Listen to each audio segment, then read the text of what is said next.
niños, les voy a dar la teta.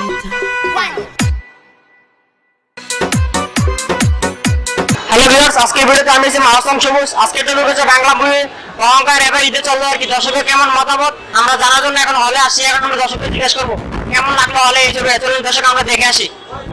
ছবি দেখছেন? জি ভাই, ভাই অঙ্কা ছবিটা হেভি ফাটাফাটি, অনেক ভালো ছবি। জি অনেক ভালো লাগছে। কেমন ছবি লাগলো আপনার কাছে? আমি তো আজকে কয়েকটা ছবি দেখি, হঠাৎ আজকে আসলাম, সাকিব ভাইয়ের ছবি বেরিয়েছে, আসার পরে দেখলাম ভাই আমার কাছে এরকম লাগছে ছবি দেখেই বললো। মুভি আবার সাকিব ভাই করে দিলে খুব ভালো, জি অনেক ভালো লাগে ভাই, দেখার মতো সেরকম। আপনি ছবি দেখছেন? না ভাই, আমি ছবি দেখি নাই, তবে দেখার ইচ্ছা আছে আর কি, আসছিলাম আর কি।